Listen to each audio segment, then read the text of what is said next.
এমন অনেক ব্যক্তি রয়েছেন যারা ঈশ্বরকে বিশ্বাস করেন এবং জানেন যে ঈশ্বর তাদেরকে দেখছেন, তাই যে যে শুভকর্ম ওনারা করেছেন তার ফল তারা অবশ্যই পাবেন।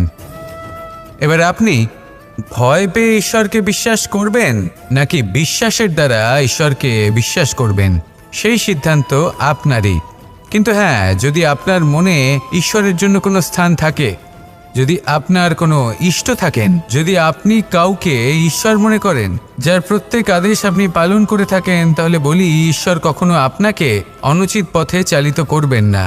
সময় যা সব কিছুকে সমান করে দিতে পারে, যা সব থেকে বেশি শক্তিশালী, সব থেকে বড় সম্পত্তি, সব থেকে বড় শিক্ষক এবং সব থেকে বড় সুযোগ। এই সময় যখন ভালো যায় তখন তা আপনাকে আমিত্বে মত্ত করে তোলে, অহংকারে নিমজ্জিত করে দেয়। আর যখন খারাপ হয় তখন দুঃখের সাগরে নিজের প্রতি ঘৃণাবোধে নিমজ্জিত করে। তাই এই সময়ে যা এত শক্তিশালী এক সম্পত্তি, এত মহান একটি ধন, তাকে এমনি এমনি নষ্ট হতে দেবেন না। এই সময়ের সাথে কি করবেন, কিভাবে করবেন তা ভাবতে গিয়ে এবং করতে গিয়ে সময় নষ্ট করবেন না। যদি আপনি এই সময় নষ্ট করেন তাহলে সময়ও নিশ্চিত করবে যে আপনার সাথে কি করা উচিত। তাই সময়ের সদ্ব্যবহার করুন আর আমার সাথে ভালোবেসে বলুন, রাধা রাধা। আপনি এটা শুনে থাকবেন যে ছোট্ট একটা বালক, সে ঈশ্বরের প্রতিরূপ হয়। কিন্তু এমন কেন বলা হয় তা কি আপনি কখনো ভেবে দেখেছেন?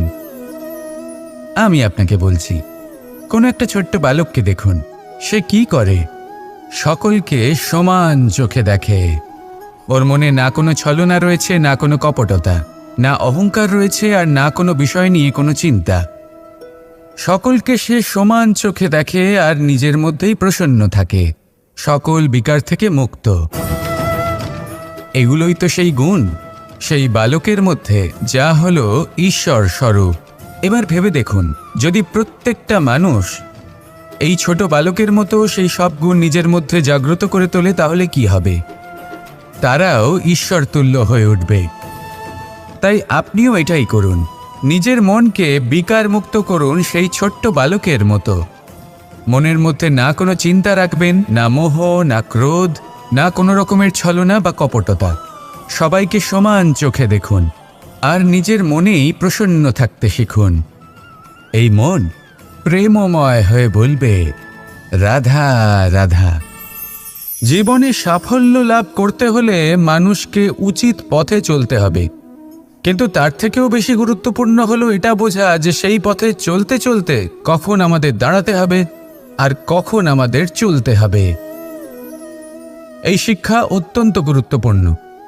এবার দেখুন, ছোট্ট একটা কথা রয়েছে, ওকে আটকিও না, যেতে দাও। এই বাক্যের অর্থ কি? অর্থ যে কাউকে আটকিও না, যে এগোতে চাইছে তাকে এগোতে দাও, তার পথে বাধা সৃষ্টি করো না। এবার এই ছোট কথাতে এক অনুচিত স্থানে আমি দাঁড়িয়ে পড়ি। আটকাও, যেতে দিও না। এবার এর অর্থ কি হলো? যে এই ব্যক্তিকে আটকাও, তাকে জীবনে এগোতে দিও না, এর পথে বাধা সৃষ্টি করো। এবার এই ছোট কথাতে অনুচিত স্থানে যদি আমি আটকে যাই, তবে ভাবো কত পার্থক্য হলো। এই শিক্ষা কতটা গুরুত্বপূর্ণ সেটা শিখুন, আর এই শিক্ষা আমাদের জীবনে কতটা গুরুত্বপূর্ণ হতে পারে সেইটা বুঝুন। বুঝে যান, শিখে যান জীবনে কখন সামনে এগোতে হবে আর কখন থামতে হবে। মন প্রসন্ন হয়ে বলবে, রাধা রাধা। কাম তৃতীয় পুরুষার্থ। এবার অধিকাংশ মানুষই কাম বলতে বিলাসিতা, বাসনা, লালসা মনে করে ফেলে। আসলে এমন কিছুই নয়। কামের বাস্তবিক অর্থ কি? কামের বাস্তবিক অর্থ হল কামনা। প্রতিটা ব্যক্তি, প্রতিটা মানুষ, প্রতিটা জীব এই সংসারে কোনো না কোনো বিশেষ কারণে আসে। সেই কারণকে পূর্ণ করার জন্য কর্ম করাকে কাম বলে। এখন সেটা সবার জন্য ভিন্ন হতে পারে। কারোর কাছে সেটা জ্ঞান অর্জন করা হতে পারে, আবার কারোর কাছে নির্মাণ করা হতে পারে। কারোর জন্য পরিবারকে সঞ্চালন করা হতে পারে, আবার কারোর জন্য এই সংসার থেকে পাপ দূর করা হতে পারে। কিন্তু সবথেকে গুরুত্বপূর্ণ হলো যে মানুষ যেন নিজের কর্ম ঠিক করে সম্পূর্ণ যত্ন নিয়ে করে। তৃতীয় পুরুষার্থ মানে এই কাম। এটার অনুচিত অর্থ নিজেকে বোঝানো মানেই সমগ্র জীবনকে অর্থহীন করে দেওয়া। তাই প্রেম দ্বারা আপনার এই সংসারে আসার কারণটাকে অনুসন্ধান করুন, আর এই প্রেমের সাথেই বলুন, রাধা রাধা। এই সংসারে যখনই দুজন মানুষ একত্রিত হয়ে কোনো সমস্যার বিষয়ে আলোচনা করেন, তখন হয় সবার শেষে কোনো না কোনো সমাধান বের করেন বা কোনো না কোনো বিবাদ করেন। এই বিবাদ হলো মনুষ্য জীবনের সবথেকে বড় ঝামেলা, সবথেকে বড় সমস্যা। ভেবে দেখুন এই বিবাদ কেন হয়? তখনই হয় যখন বার্তালাপ ঠিকমতো হয় না। আর বার্তালাপ ঠিকমতো কেন হয় না? কারণ বেশিরভাগ সময় মানুষ একটাই ভুল করে বসে। সামনের মানুষের কথা শোনেন, কিন্তু তার উত্তর দেওয়ার জন্য, তার কথার মর্ম বোঝার জন্য নয়। কিন্তু যেদিন থেকে, যে মুহূর্ত থেকে আপনি এটা শিখতে শুরু করে দেবেন যে আমি অপরের কথা শুনব, কিন্তু সেটা বোঝার জন্য, তাকে উল্টে জবাব দেবার জন্য নয়, সেদিন থেকেই বিবাদের সমাপ্তি ঘটবে আর বার্তালাপ স্পষ্ট হয়ে যাবে। দেখুন, হয় সামনের মানুষের কথা বুঝতে শিখুন, বা নিজের বক্তব্য ভালোভাবে সামনের মানুষটাকে বুঝিয়ে বলুন। বার্তালাপ নাকি বিবাদ, আপনি কোনটা চান? সিদ্ধান্ত আপনার। আসুন আর আমার সাথে ভালোবেসে বলুন, রাধা রাধা। লোভ আপনার অন্তরের আরও একটা শত্রু। দেখতে গেলে এটা একটা শব্দ, একটা সংস্কৃত শব্দ। লব ধাতু থেকে উৎপন্ন হয়েছে। এর অর্থ কিছু লাভ করা। কিছু লাভ করা অনুচিত নয়, আরও কিছু লাভ করাও অনুচিত নয়, কিন্তু সব থেকে বেশি আমিই লাভ করব, আমি আরও চাই, আরও বেশি চাই, আরও বেশি পেতে চাই। এটাই হলো লোভ। আর এই লোভ যখন গ্রাস করে, তখন আপনি যা পেতে চান, সে ধনই হোক বা মানই হোক, তা অর্জন করার জন্য মানুষ যে কোনো স্তরে পৌঁছে যেতে পারে। যদি মানুষ ধন অর্জন করতে চান, তাহলে তার জন্য তারা অধর্মের পথেও চলতে পারেন। যদি সম্মান অর্জন করতে চান, তাহলে অন্য মানুষকে ছোটও করতে পারেন। শেষ পর্যন্ত আপনার এটা মনে হতে পারে যে যদি একটু অল্পই প্রাপ্ত করতাম, কিন্তু ভালোবেসে প্রাপ্ত করতাম, এই জীবন আরও অনেক বেশি সুখী হতো। লোভ আপনার জীবনে, আপনার মনে কখন যে প্রবেশ করবে সেটা আপনি জানতেও পারবেন না। তাই এটা চিনতে শিখুন আর তৎক্ষণাৎ জীবন থেকে বাইরে ফেলে দিন। যা কিছু লাভ করতে চান তা ভালোবেসে লাভ করুন, আর সেই ভালোবাসার সাথেই বলুন, রাধা রাধা রাধা রাধা। আপনারা হয়তো ভাবছেন, কি আশ্চর্য ব্যাপার, প্রত্যেকবার আমি কথা শেষ হওয়ার পরে রাধা রাধা বলি। এইবার আমি আগেই বলে দিলাম। কারণটা কি? কারণ হলো অত্যন্ত বিশেষ। প্রত্যেকবার কথা সমাপ্ত হবার পরে আপনাদের সবার মধ্যে ভালোবাসা বিতরণ করতে চাই, তাই রাধা রাধা বলি। কিন্তু এইবার এই নতুন এবং বিশেষ সূত্রপাতে প্রথমে প্রেম বিতরণ করা অত্যন্ত আবশ্যক। এবার একটা বিষয় আছে যা জানেন হয়তো সকলেই, কিন্তু বুঝতে খুব কম জন পারেন। এই প্রেম, এই আনন্দ, এই সকল কিছুর সূত্রপাত হয় নিঃস্বার্থ আবেগের দ্বারা। ঠিক যেমন একজন মাতাকেই দেখে নিন। যখনই একজন মাতা সন্তানকে জন্ম দেন, তখন এই সংসার ভুলে যায় যে তার জন্য এটা একটা নতুন জন্ম। কারণ একজন নারী তখন একজন মাতৃরূপে নতুনভাবে জন্ম নেন। একজন নারী স্ত্রী ও গৃহবধূ রূপে কিছু অধিকার লাভ করে থাকেন, কিন্তু তিনি যখন মা হয়ে যান, তখন তিনি শুধুই দান করতে শেখেন। নিজের সন্তানের জন্য কত কিছুই না করেন, তাকে বাৎসল্যের সাগরে ভাসিয়ে নিয়ে যায়। এই সংসারে রাজকুমার জন্ম নিতেই পারেন, তাকে রাম এবং লক্ষ্মণ কিন্তু মায়েরাই বানিয়ে তোলেন। একজন গোয়ালা জন্ম নেয়, তাকে দ্বারকাধীশ একজন মাই বানিয়ে তোলেন।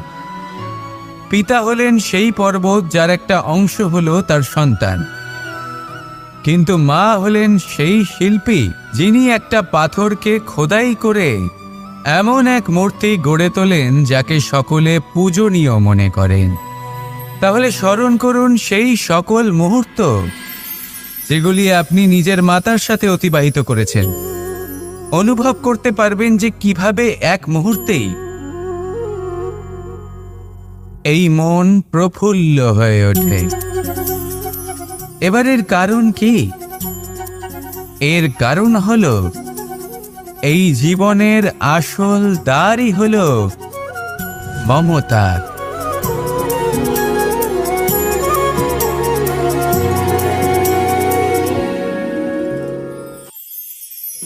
আমি রাধাকে ভালোবাসি, আর এই কথাটা সমগ্র সংসার জানে। আর সময় অন্তরে লীলার দ্বারা, বিভিন্ন ঘটনা দ্বারা, কর্মের দ্বারা আমি নিজের এই ভালোবাসা রাধার সামনে প্রকাশ করি। এবার আপনি বলবেন, এসবের কি প্রয়োজন? রাধা কি এই কথা জানে না যে কৃষ্ণ তাকে কতটা ভালোবাসে? অবশ্যই জানে, কিন্তু এই যে ভালোবাসা, তা মনে রেখে দেওয়ার জন্য নয়, তা প্রকাশ করার জন্য। আর বারংবার এই ভালোবাসাকে প্রকাশ করা উচিত, উচিত সময় এবং উচিত সুযোগ দেখে। কিরকম? এবার যদি আপনি প্রেমীর সাথে কোনো উৎসবে থাকেন, তাহলে তার সাথে নৃত্য সঙ্গীত করুন। যদি ভিড়ের মাঝে থাকেন, তখন প্রেমীকে সম্মান করুন, একান্তে প্রসাধন করুন। দুঃখের সময় তার হাত ধরে থাকুন, সুখের সময় আলিঙ্গন করে রাখুন। এই প্রেম যত প্রকাশ করবেন, ততই এই প্রেমের বৃদ্ধি হবে। এই প্রেম আরও বেশি গভীর হবে, অটুট হবে। তাই এই প্রেমকে মনে নয়, আপনার জীবনে স্থান দিন। মন খুলে প্রকাশ করুন, আর আমার সাথে ভালোবেসে বলুন, রাধা রাধা। আমার কাছে যশোদা মা যেমন, আমার কাছে দেবকী মা যেমন, আমার কাছে ঠিক তেমনই হলেন গোমাতা। এবার ভেবে দেখার বিষয় হলো এটা, যে এই সংসারে অসংখ্য প্রাণী আছে। একজন গাইকে একজন মায়ের মর্যাদা কেন দেওয়া হয়? তাহলে এর অনেকগুলো কারণ আছে। এই গাই অর্থাৎ গোমাতা, এনারা হলেন অত্যন্ত শান্ত, শান্তিপ্রিয়, কখনো কারোর কোনো ক্ষতি করতেই পারেন না। গোমাতা যে দুধ নিজের বাছুরকে পান করান, সেই দুধই আমাদেরও দেন। সেই দুধ পান করে আমরা শক্তি লাভ করি। এই দুধ থেকে আমরা মাখন, ঘি, পায়েস, এইসব সুস্বাদু খাবার লাভ করি। গোমাতার গোবর আমাদের জ্বালানি হিসেবে সাহায্য করে, যার ফলে খুব কম সংখ্যক কাঠ ব্যবহার করা যায় এবং বেশিরভাগ জঙ্গল সুরক্ষিত থাকে। গোমাতার গোমূত্র, সেটাও আমাদের কাছে লাভজনক। এর দ্বারা আমরা অনেক রোগ থেকে মুক্তি লাভ করতে পারি। গোমাতা যখন একটি বাছুরকে জন্ম দেন, তখন সেই বড় হয়ে আমাদের ক্ষেত কর্ষণ করে। সেই জন্য গাইকেও জীবনে মায়ের মর্যাদা দেবেন। যতটা সম্ভব তাকে সেবা করুন এবং ভালোবেসে তাকে পালন করুন। এই মন নিজে থেকেই প্রসন্ন হয়ে বলবে, রাধা রাধা। কখনো কোনো প্রজাপতিকে উড়তে দেখেছেন? কি সুন্দর উড়ে বেড়ায় সে, এক ফুল থেকে অন্য ফুলে, এক পাতা থেকে অন্য পাতার উপর। কিন্তু সে কিভাবে উড়তে শেখে কখনো ভেবেছেন? জন্ম থেকেই কিন্তু প্রজাপতির ডানা থাকে না, ও কিন্তু ছোট্ট একটা ডিমের আকারে জন্ম লাভ করে। তারপর সেই ডিমটি ভেঙে একটি কীট বাইরে আসে। আস্তে আস্তে সে বড় হয়, ওর শক্তি বৃদ্ধি পায়। তারপর সে সেই কীট দশা ত্যাগ করে নিজের ডানাগুলি মেলে। এই প্রক্রিয়া তার কাছে সরল নয়, অত্যন্ত যন্ত্রণাদায়ক প্রক্রিয়া, কিন্তু সে সেই যন্ত্রণা মেনে নেয়। আর তারপর আস্তে আস্তে সে উড়তে শেখে। শুধুমাত্র আকাশে উড়ে বেড়ায় তা নয়, আমাদের মনের মাঝে উড়ে বেড়ায়।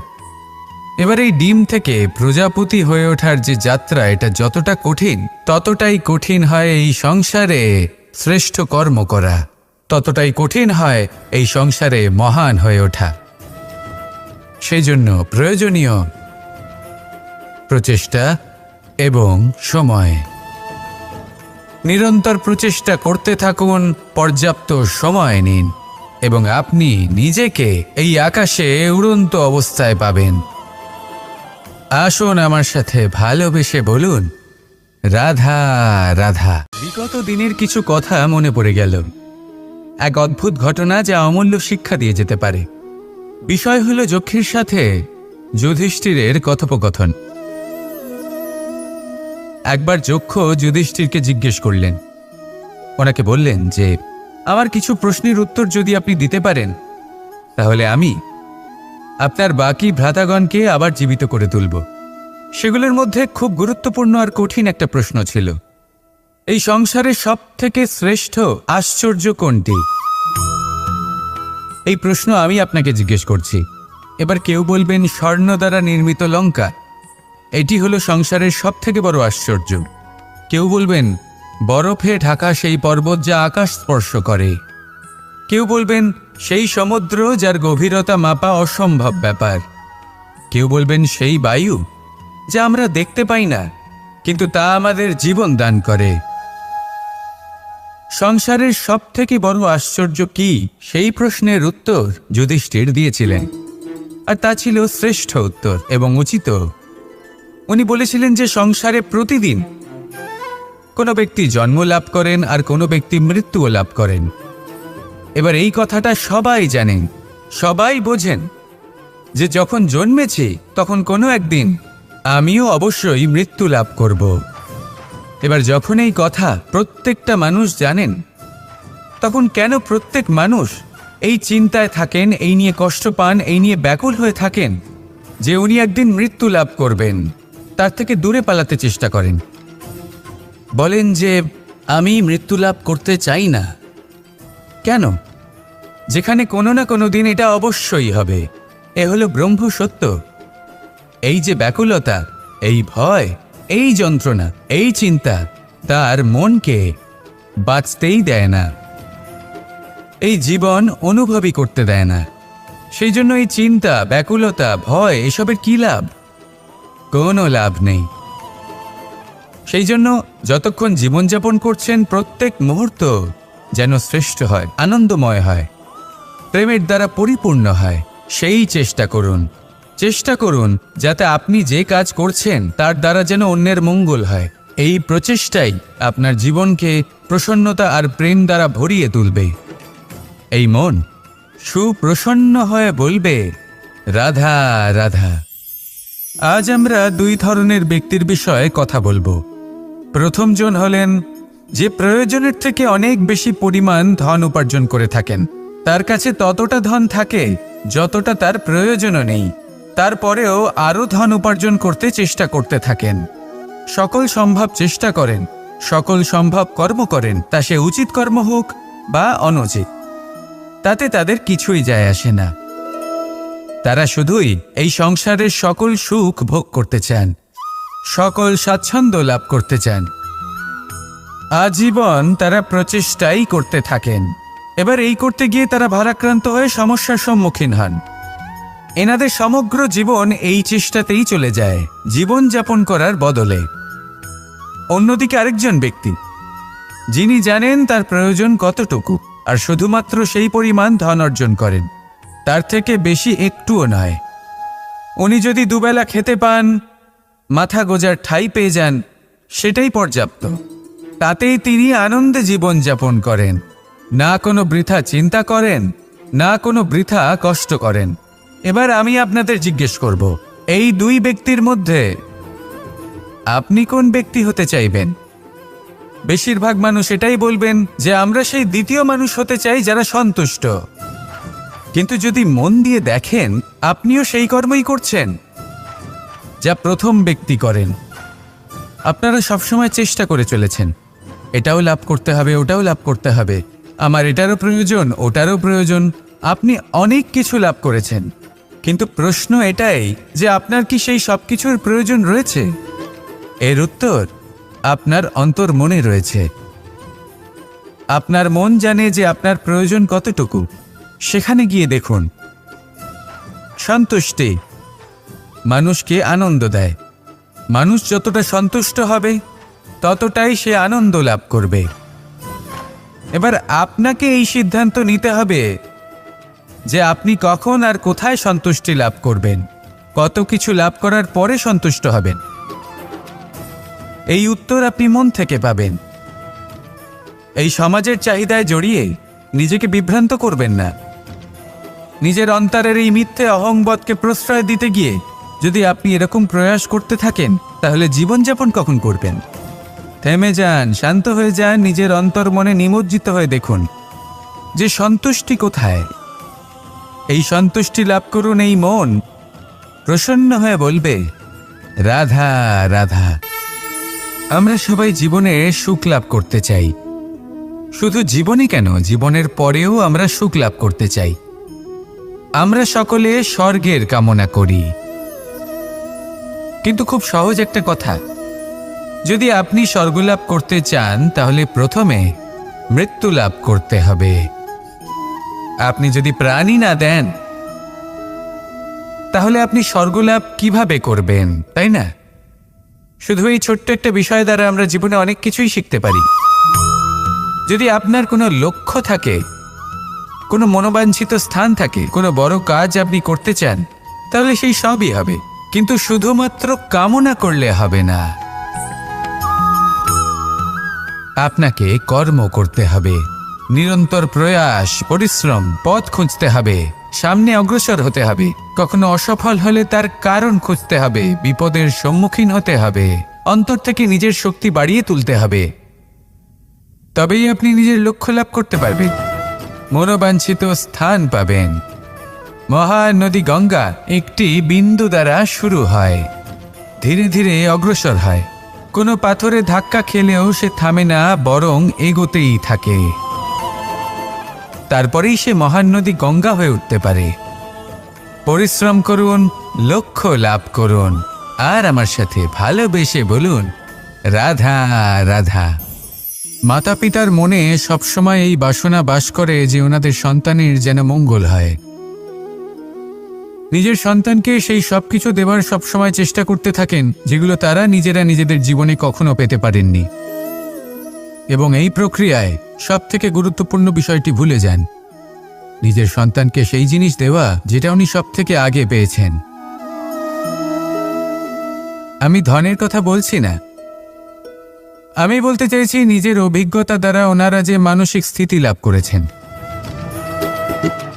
ওনারা যে মর্যাদা লাভ করেছেন, যে শিক্ষা ওনারা লাভ করেছেন, সবার আগে নিজের সন্তানকে সেটা দেওয়া প্রয়োজন। সেটা যদি নিজের সন্তানকে দিতে পারেন, তাহলে এই সন্তান জীবনে তার পথে এগোতেও পারবে, ধন অর্জনও করতে পারবে এবং শক্তিশালী অনুভবও করতে পারবে। সেই জন্য সন্তানকে সবার আগে সেটা দান করুন যেটা সব থেকে বেশি মূল্যবান। সেটা দিন যেটা আপনি সবার আগে লাভ করেছেন। আসুন আমার সাথে ভালোবেসে বলুন, রাধা রাধা। সাফল্য এবং অসফলতা, মানুষের জীবন এই দুই চাকার ওপরই দাঁড়িয়ে থাকে, এর আশেপাশেই ঘুরতে থাকে। তাই সাফল্য এবং অসফলতা অত্যন্ত লাভদায়কও হতে পারে, আবার অত্যন্ত ক্ষতিকারকও হতে পারে, নির্ভর করছে মানুষের উপর। যদি কথা বলা হয় সাফল্যের, তাহলে যখনই সাফল্য আসে তখন সেই সাফল্য তার মাথায় চড়ে বসে। তিনি নিজের পথ থেকে সরে যান, লক্ষ্যভ্রষ্ট হয়ে যান, অনুচিত কাজের দিকে অগ্রসর হয়ে পড়েন, বিনাশের দিকে অগ্রসর হয়ে পড়েন।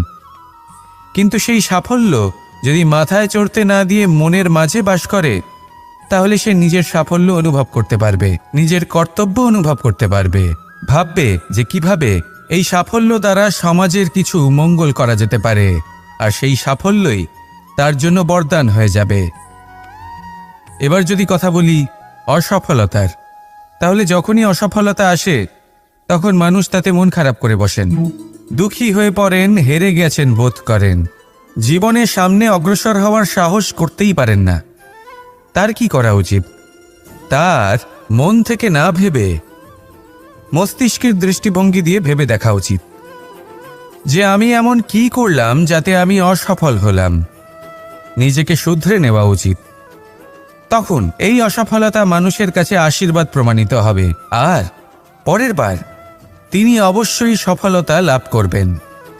তাই মনে রাখবেন, সাফল্য এবং অসফলতা আপনার জন্য লাভদায়কও হতে পারে, ঘাতকও প্রমাণিত হতে পারে, বিধ্বংসীকারীও হতে পারে। তা নির্ভর করছে আপনার ওপর যে আপনি মস্তিষ্ক দিয়ে দেখতে চান নাকি হৃদয় দিয়ে দেখতে চান। শেষ পর্যন্ত সিদ্ধান্ত আপনারই। আসুন আর আমার সাথে ভালোবেসে বলুন, রাধা রাধা। এমন অনেক ব্যক্তি রয়েছেন যারা ঈশ্বরকে বিশ্বাস করেন এবং জানেন যে ঈশ্বর তাদেরকে দেখছেন। তাই যে যে শুভকর্ম ওনারা করেছেন তার ফল তারা অবশ্যই পাবেন। এবার আপনি ভয় পেয়ে ঈশ্বরকে বিশ্বাস করবেন নাকি বিশ্বাসের দ্বারা ঈশ্বরকে বিশ্বাস করবেন, সেই সিদ্ধান্ত আপনারই। কিন্তু হ্যাঁ, যদি আপনার মনে ঈশ্বরের জন্য কোনো স্থান থাকে, যদি আপনার কোনো ইষ্ট থাকেন, যদি আপনি কাউকে ঈশ্বর মনে করেন, যার প্রত্যেক আদেশ আপনি পালন করে থাকেন, তাহলে বলি ঈশ্বর কখনো আপনাকে অনুচিত পথে চালিত করবেন না। সময় যা সব কিছুকে সমান করে দিতে পারে, যা সব থেকে বেশি শক্তিশালী, সব থেকে বড় সম্পত্তি, সব থেকে বড় শিক্ষক এবং সব থেকে বড় সুযোগ। এই সময় যখন ভালো যায় তখন তা আপনাকে আমিত্বে মত্ত করে তোলে, অহংকারে নিমজ্জিত করে দেয়। আর যখন খারাপ হয় তখন দুঃখের সাগরে নিজের প্রতি ঘৃণাবোধে নিমজ্জিত করে। তাই এই সময়ে যা এত শক্তিশালী এক সম্পত্তি, এত মহান একটি ধন, তাকে এমনি এমনি নষ্ট হতে দেবেন না। এই সময়ের সাথে কি করবেন, কিভাবে করবেন তা ভাবতে গিয়ে এবং করতে গিয়ে সময় নষ্ট করবেন না।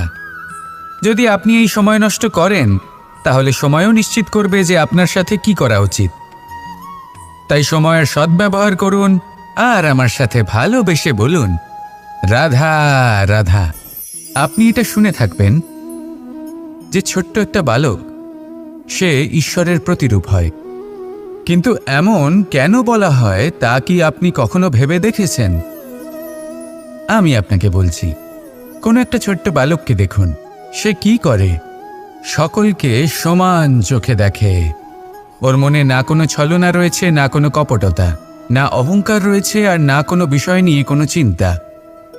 সকলকে সে সমান চোখে দেখে আর নিজের মধ্যেই প্রসন্ন থাকে, সকল বিকার থেকে মুক্ত।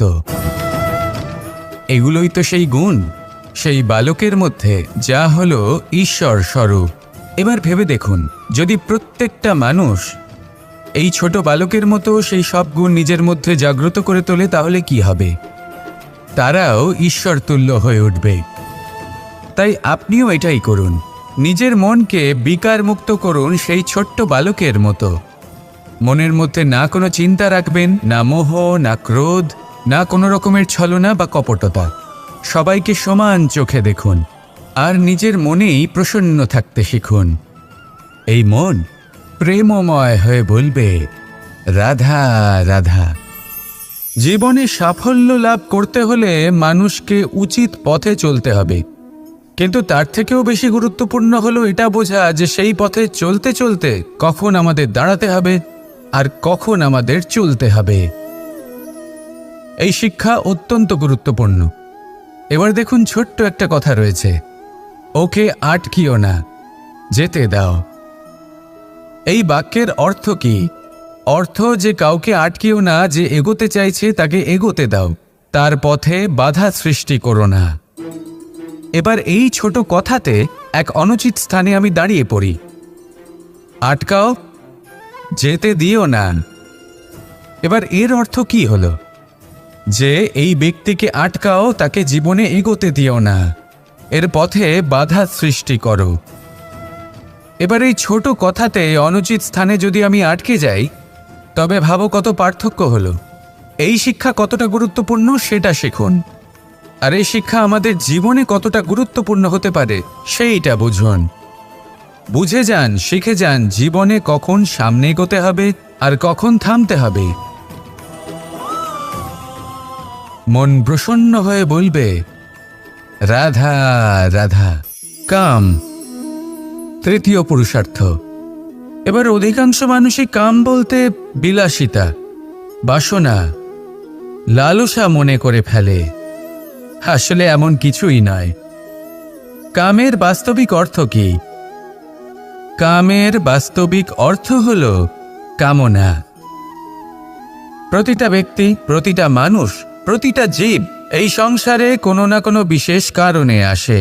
সেই কারণকে পূর্ণ করার জন্য কর্ম করাকে কাম বলে। এখন সেটা সবার জন্য ভিন্ন হতে পারে। কারোর কাছে সেটা জ্ঞান অর্জন করা হতে পারে, আবার কারোর কাছে নির্মাণ করা হতে পারে। কারোর জন্য পরিবারকে সঞ্চালন করা হতে পারে, আবার কারোর জন্য এই সংসার থেকে পাপ দূর করা হতে পারে। কিন্তু সবথেকে গুরুত্বপূর্ণ হলো যে মানুষ যেন নিজের কর্ম ঠিক করে করে, সম্পূর্ণ যত্ন নিয়ে করে। তৃতীয় পুরুষার্থ মানে এই কাম। এটার অনুচিত অর্থ নিজেকে বোঝানো মানেই সমগ্র জীবনকে অর্থহীন করে দেওয়া। তাই প্রেম দ্বারা আপনার এই সংসারে আসার কারণটাকে অনুসন্ধান করুন, আর এই প্রেমের সাথেই বলুন, রাধা রাধা। এই সংসারে যখনই দুজন মানুষ একত্রিত হয়ে কোনো সমস্যার বিষয়ে আলোচনা করেন, তখন হয় সবার শেষে কোনো না কোনো সমাধান বের করেন বা কোনো না কোনো বিবাদ করেন। এই বিবাদ হলো মনুষ্য জীবনের সবথেকে বড় ঝামেলা, সবথেকে বড় সমস্যা। ভেবে দেখুন এই বিবাদ কেন হয়? তখনই হয় যখন বার্তালাপ ঠিকমতো হয় না। আর বার্তালাপ ঠিকমতো কেন হয় না? কারণ বেশিরভাগ সময় মানুষ একটাই ভুল করে বসে। সামনের মানুষের কথা শোনেন, কিন্তু তার উত্তর দেওয়ার জন্য, তার কথার মর্ম বোঝার জন্য নয়। কিন্তু যেদিন থেকে, যে মুহূর্ত থেকে আপনি এটা শিখতে শুরু করে দেবেন যে আমি অপরের কথা শুনব, কিন্তু সেটা বোঝার জন্য, তাকে উল্টে জবাব দেবার জন্য নয়, সেদিন থেকেই বিবাদের সমাপ্তি ঘটবে আর বার্তালাপ স্পষ্ট হয়ে যাবে। দেখুন, হয় সামনের মানুষের কথা বুঝতে শিখুন, বা নিজের বক্তব্য ভালোভাবে সামনের মানুষটাকে বুঝিয়ে বলুন। বার্তালাপ নাকি বিবাদ, আপনি কোনটা চান? সিদ্ধান্ত আপনার। আসুন আর আমার সাথে ভালোবেসে বলুন, রাধা রাধা। লোভ আপনার অন্তরের আরও একটা শত্রু। দেখতে গেলে এটা একটা শব্দ, একটা সংস্কৃত শব্দ। লব ধাতু থেকে উৎপন্ন হয়েছে। এর অর্থ কিছু লাভ করা। কিছু লাভ করা অনুচিত নয়, আরও কিছু লাভ করাও অনুচিত নয়, কিন্তু সব থেকে বেশি আমিই লাভ করব, আমি আরও চাই, আরও বেশি চাই, আরও বেশি পেতে চাই, এটাই হলো লোভ। আর এই লোভ যখন গ্রাস করে, তখন আপনি যা পেতে চান, সে ধনই হোক বা মানই হোক, তা অর্জন করার জন্য মানুষ যে কোনো স্তরে পৌঁছে যেতে পারে। যদি মানুষ ধন অর্জন করতে চান, তাহলে তার জন্য তারা অধর্মের পথেও চলতে পারেন। যদি সম্মান অর্জন করতে চান, তাহলে অন্য মানুষকে ছোটও করতে পারেন।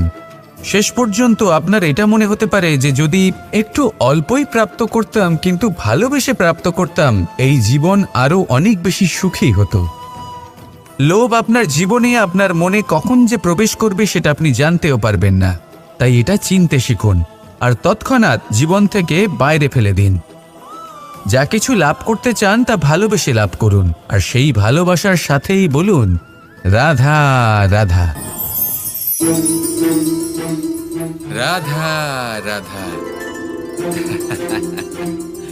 আপনারা হয়তো ভাবছেন, কি আশ্চর্য ব্যাপার, প্রত্যেকবার আমি কথা শেষ হওয়ার পরে রাধা রাধা বলি। এইবার আমি আগেই বলে দিলাম। কারণটা কি?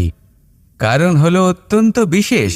প্রত্যেকবার কথা সমাপ্ত হবার পরে আপনাদের সবার মধ্যে ভালোবাসা বিতরণ করতে চাই, তাই রাধা রাধা বলি। কিন্তু এইবার এই নতুন এবং বিশেষ সূত্রপাতে প্রথমে প্রেম বিতরণ করা অত্যন্ত আবশ্যক। এবার একটা বিষয় আছে যা জানেন হয়তো সকলেই, কিন্তু বুঝতে খুব কম জন পারেন। এই প্রেম, এই আনন্দ, এই সকল কিছুর সূত্রপাত হয় নিঃস্বার্থ আবেগের দ্বারা। ঠিক যেমন একজন মাতাকেই দেখে নিন।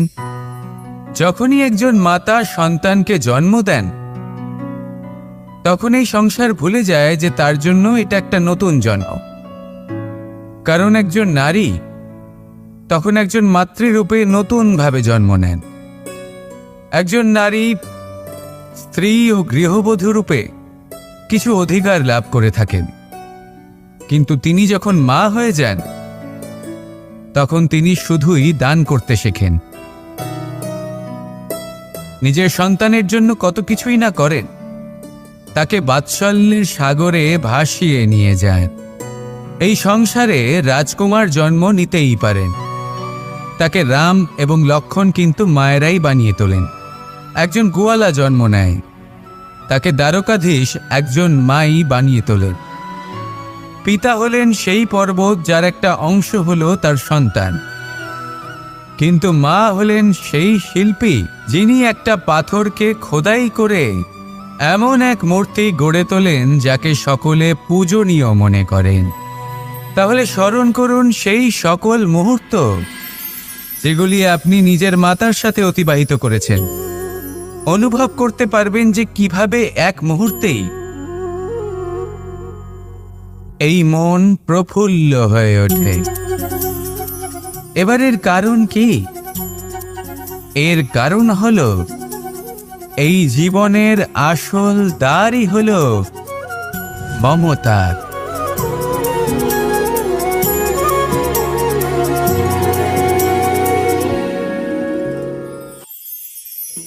আমি রাধাকে ভালোবাসি, আর এই কথাটা সমগ্র সংসার জানে। আর সময় অন্তরে লীলার দ্বারা, বিভিন্ন ঘটনা দ্বারা, কর্মের দ্বারা আমি নিজের এই ভালোবাসা রাধার সামনে প্রকাশ করি। এবার আপনি বলবেন, এসবের কি প্রয়োজন? রাধা কি এই কথা জানে না যে কৃষ্ণ তাকে কতটা ভালোবাসে? অবশ্যই জানে, কিন্তু এই যে ভালোবাসা, তা মনে রেখে দেওয়ার জন্য নয়, তা প্রকাশ করার জন্য। আর বারংবার এই ভালোবাসাকে প্রকাশ করা উচিত, উচিত সময় এবং উচিত সুযোগ দেখে। কিরকম? এবার যদি আপনি প্রেমীর সাথে কোনো উৎসবে থাকেন, তাহলে তার সাথে নৃত্য সঙ্গীত করুন। যদি ভিড়ের মাঝে থাকেন, তখন প্রেমীকে সম্মান করুন, একান্তে প্রসাধন করুন। দুঃখের সময় তার হাত ধরে থাকুন, সুখের সময় আলিঙ্গন করে রাখুন। এই প্রেম যত প্রকাশ করবেন, ততই এই প্রেমের বৃদ্ধি হবে। এই প্রেম আরও বেশি গভীর হবে, অটুট হবে। তাই এই প্রেমকে মনে নয়, আপনার জীবনে স্থান দিন। মন খুলে প্রকাশ করুন, আর আমার সাথে ভালোবেসে বলুন, রাধা রাধা। আমার কাছে যশোদা মা যেমন, আমার কাছে দেবকী মা যেমন, আমার কাছে ঠিক তেমনই হলেন গোমাতা। এবার ভেবে দেখার বিষয় হলো এটা যে এই সংসারে অসংখ্য প্রাণী আছে।